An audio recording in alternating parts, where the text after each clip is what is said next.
Isaias 13. Mao kini ang mensahe sa Dios bahin sa Babilonia nga nadawat ni Isaias nga anak ni Amos. Didto sa usa ka bungtod nga hawan kaayo, iisa ang usa ka bandila ug singgit ug kusog ngadto sa mga sundalo. Sinyasi sila sa imong kamot aron pagsulong sa garbusong syudad. Gimanduan ko na ang akong mga piniling sundalo, mga tawong andam sa pagpahamtang sa akong kasuko. Pamatia ang kaguliyang sa dawdaghang katawhan didto sa mga bukid. Pamatia ang kaguliyang sa mga gingharian o sa mga nasod nga nagkatigom.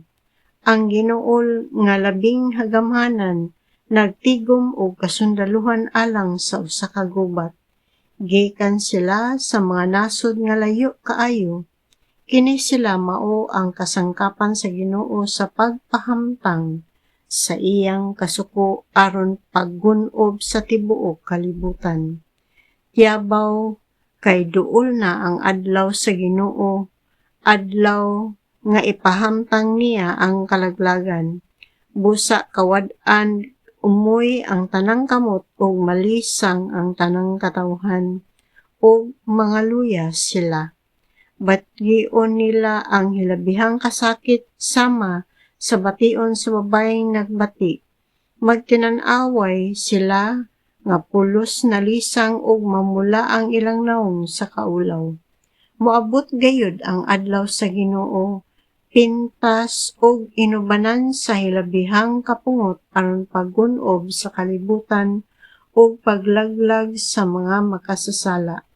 Kay ang mga kabituonan sa langit dili na madan-ag, musubang ang adlaw nga magdagtom ug dili usab mohayag ang bulan.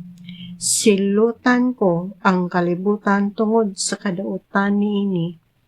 Ingon man ang mga daotan tungod sa ilang kalapasan. Tapuson ko ang garbo sa mga mapahitason ug putlon ko ang pagkamapahitason sa mga walay kaluoy. Himuon ko ang tawo nga mas nihit kaysa lunsayng bulawan sa Ophir. Uyugon ko ang kalangitan ug matay-og ang kalibutan sa nahimutangan niini tungod sa akong kapungot. Inipahamtang ko sa akong kabangis. Ang mga langyaw managan balik sa ilang mga nasod sama sa mga giayam nga lagsaw o sa mga karnero nga walay magbalantay. Kadtong hidakpan patyon pinaagi sa espada. Ilambos ang ilang mga masuso hangtod mamatay samtang magtan-aw sila. Tulison ang ilang kabalayan o pangluguson ang ilang mga asawa. Ipasulong ko ang taga-Babilonia sa taga-Media nga wala mahangol sa plata o sa bulawan. Pamatyon ang ilang mga batan-ong lalaki pinaagi sa pana. Wala sila'y kaluoy sa gagmayng kabataan. Ang Babilonia ang labing matahom sa mga gingharian o garbo sa mga Kaldeanhon.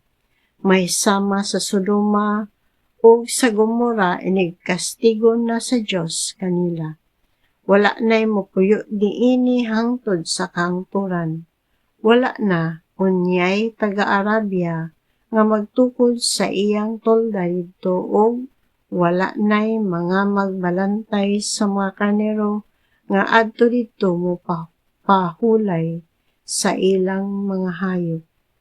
Ang mamuyo didto mauna ang mga mananap nga ihalas ug ang kabalayan mapuno sa saba sa mga saba sa mga mananap. Adto na didto puyo ang abistos ug magdula-dula didto ang mga ihalas nga kanding. Didto sa mga tore o palasyo, maunay mamuyo ang mga irong ihalas. Duol na ang katapusan sa Babilonia o moabot kini sa walay langan.